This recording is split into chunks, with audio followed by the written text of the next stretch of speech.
말씀을 대하는 자세가 여러 가지 자세가 있겠죠. 정말 좋은 자세는 말씀 앞에 겸손해지는 겁니다. 많이 한다고 자랑할 것도 없고, 또, 하여튼 말씀 앞에서는 작아질 수밖에 없는 우리를 발견해야 되는 것이 맞는 것 같습니다. 베드로 사도는 베드로후서 3장 15절과 16절에서 사사로이 말씀을 니들 멋대로 풀지 말아라. 괜히 멋대로 풀다가 멸망에 이른다. 이런 말씀을 주시고 계세요. 그래서 말씀을 대할 때 굉장히 겸손한 마음으로 말씀 앞에 서야 한다. 이런 얘기를 해드리고 싶은 겁니다. 오늘 말씀이 참 이해가 어려운 말씀이 나와요. 그래서 이 어려운 말씀을 어떻게 풀어가야 할 것인가 저도 고민하면서 하나님 앞에 섭니다. 사실은 제가 김천 창대한교회 우리 지금 제가 목회하고 있는 이 교회에 부임하면서 한 가지 원리를 세운 게 있습니다. 그게 뭐냐면 지금까지 하나 하지 않았고 이게 바람직한 것인지는 모르겠지만 뭐냐면 원고를 그날 그때 예배만 남겨두고 없애버리는 겁니다. 왜냐하면 제가 처음 여기 와서 뭐가 막히고 말씀이 막힐 때는 뭘 했냐면요. 그냥 내가 과거에 했던 설교를 그냥 그대로 가져오더라고요. 그래서 저도 이제 십몇 년 목회를 하다 보니 원고가 많을 거 아닙니까? 저도 모르게 그 십몇 년 전에 정재곤 목사가 그때의 상황으로 그때 이해한 말씀을 가지고 와서 그냥 설교를 하더라고요. 중요한 건 지금 2020년 11월 1일에 나에게 주신 은혜와 십몇 년 전에 주신 은혜가 다르고 상황이 다르거든요. 그러면 말씀을 먼저 봐야죠. 말씀이 먼저인데 내가 만들어 놓은 설교가 먼저가 되더라고요.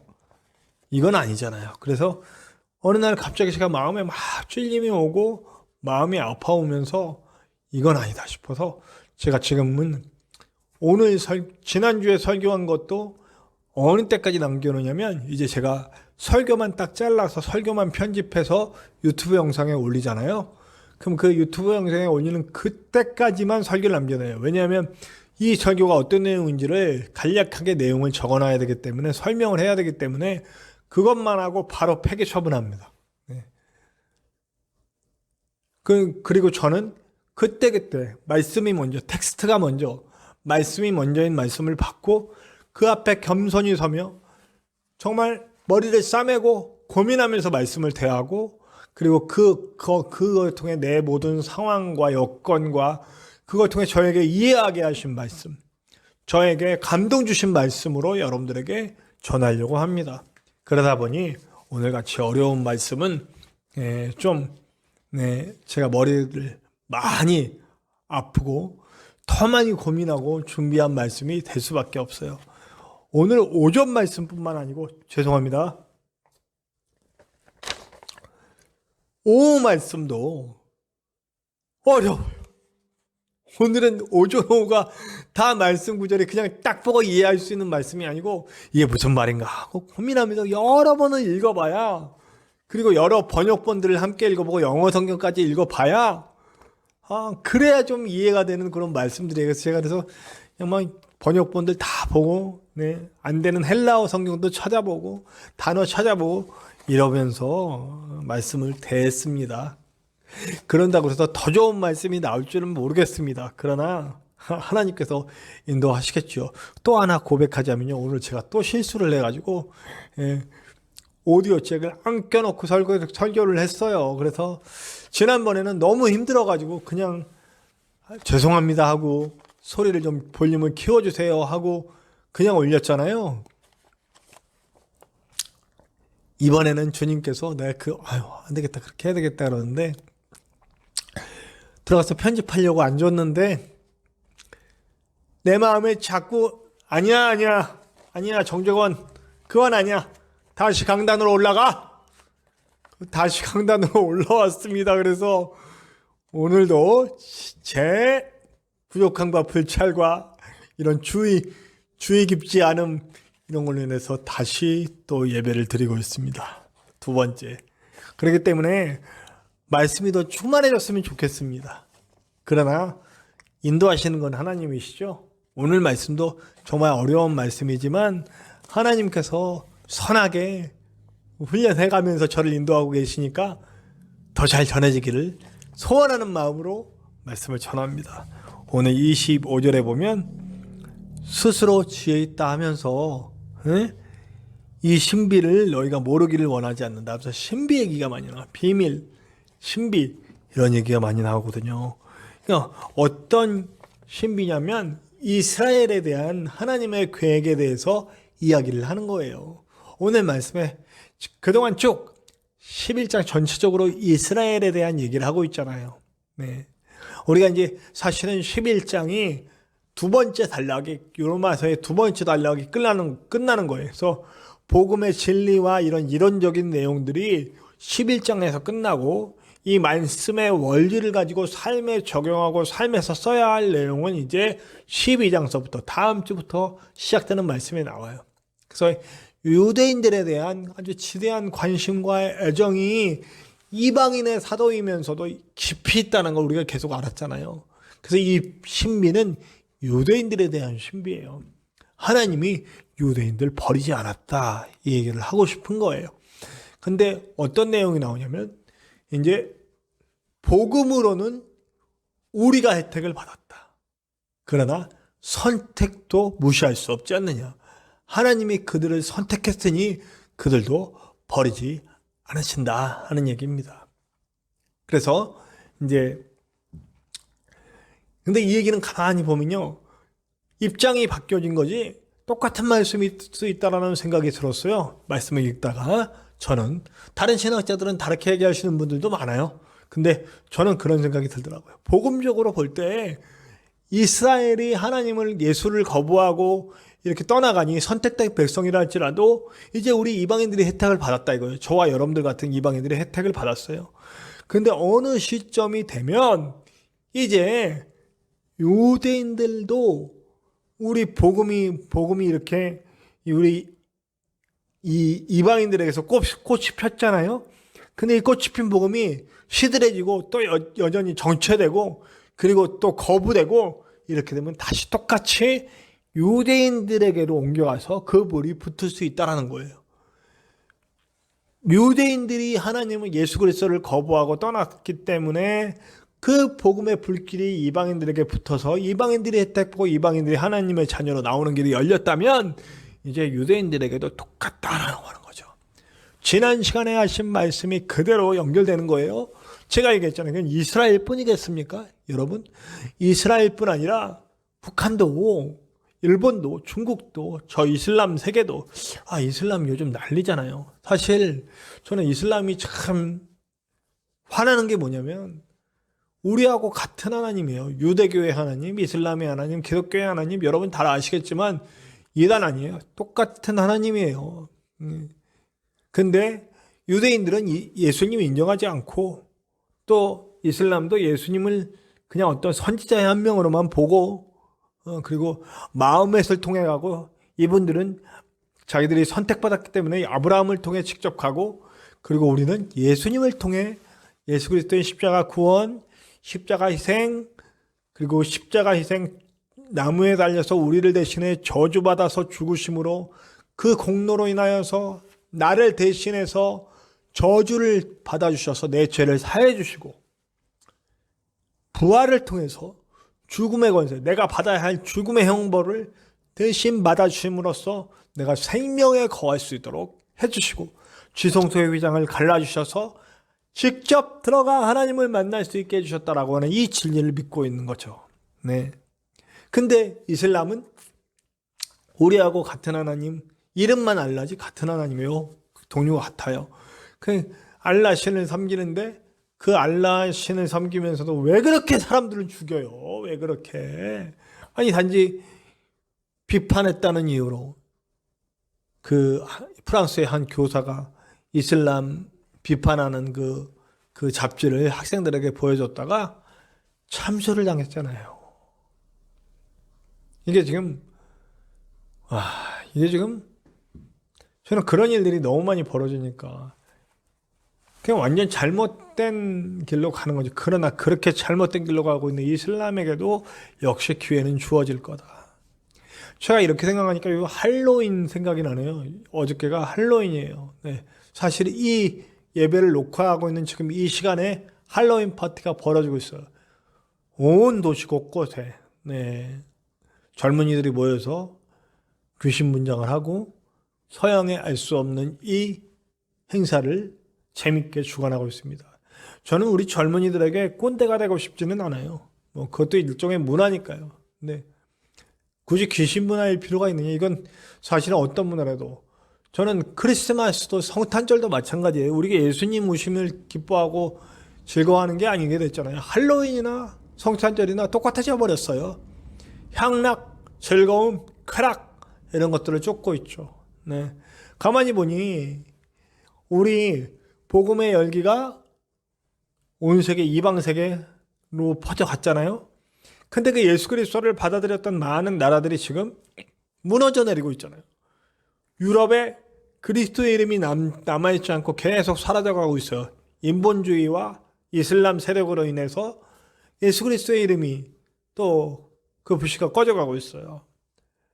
우리나라라고 예외는 아니겠죠. 미국이라고 예외는 아니겠죠. 점점 어려움이 있습니다. 그럼 아까 말했듯이 이스라엘이 예수님을 거부했기 때문에 이방으로 복음의 불길이 퍼져갔다면 이제는 하나님께서 쓱 이스라엘에게 기회를 주실 때도 되지 않았을까. 저는 그런 생각으로 말씀을 대했습니다. 그러나 오늘 말씀에는 좀 다른 얘기들을 하고 있죠. 어떤 얘기냐면 이스라엘이 다 구원받을 거다. 그들은 선택받았기 때문에. 그래서 이 얘기 때문에 전천년설주의자들 그리고 세대주의자들이 나타났습니다. 이분들은 무슨 얘기를 하냐면 지금도 인터넷 같은 데 들어가면 시오니즘 사상 뭐 그래서 뭐 시온이 회복되고 뭐 그러고 나서 또 뭐 하여튼 예수님의 재림의 날을 이렇게 계산하는 방법이 있어요. 네, 그래서 한때 1945년에 이스라엘이 땅을 다시 차지했을 때 이제 곧 예수님 오실 거라고 막 이렇게 하던 사람들이 많이 있어요. 이분들은 어떤 논리냐면 이제 먼저 예수님 오시기 전에 이방에 많은 예수님 믿는 사람들이 이제 휴거가 되는 거죠. 휴거가 되면 이 남은 땅에 남아 있는 사람들 중에 이제 복음이 전해지는데 그 복음이 전해질 때 어떤 게 기점이냐면 이스라엘 사람들이 다 구원받을 때까지 그 기간이래요. 네. 그 이스라엘은 다 구원해야 되니까, 다 구원받아야 되니까. 네. 그런데 주님 오실 날은 아무도 모르는데 굳이 그렇게 그런데 여러분 보세요. 45년에 그게 되고 벌써 75년이나 지났단 말이에요. 75년 지났죠? 맞죠? 네, 75년. 네, 75년 지났잖아요. 75년이 지나도 네, 아무런 변화 없이 계속 그냥 싸움만 계속 일어나고 있죠. 그곳에선. 저는 그런 어떤 것들 말씀이 어떤 오늘 읽은 한 구절만 가지고 그렇게 예수님 오실 날을 예측해서는 안 된다고 생각합니다. 더 분명하게 예수님께서 그때는 아무도 모른다고 분명히 말씀했거든요. 징조를 알 수는 있겠지만 징조가 올 때 말세가 오는 걸 알 수는 있겠지만 당신도 모르신다고 하나님만 아신다고 그렇게 말씀했잖아요.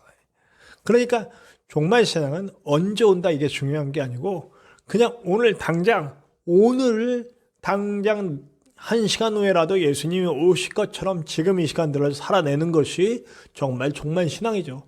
내 중심이 항상 하나님을 향하고 하나님의 그 원하심에 집중할 수 있는 삶을 살아가는 것이 그것이 정말 신앙이라고 얘기할 수 있는 거죠. 그러니까 여러분 우리가 전천년설이 어쩌고 세대주의가 어떻고 이게 그렇게 크게 중요한 건 아닌 것 같아요. 오늘 중요한 건 우리가 받은 말씀의 원리에 집중하고 있는가. 오늘 보면 정말 중요한 말씀 저는 끝에서 읽었어요. 끝부분에서 33절에서 36절까지 그냥 한번 읽어드릴게요. 깊도다. 하나님의 지혜와 지식의 풍성함이여 그의 판단은 헤아리지 못할 것이며 그의 길은 찾지 못할 것이로다. 누가 주의 마음을 알았느냐? 누가 그의 모사가 되었느냐? 누가 주께 먼저 들여서 갚으심을 받겠느냐? 이는 만물이 주에게서 나오고 주로 말미암고 주에게로 돌아감이라. 그에게 영광이 세세에 있을지어다. 아멘.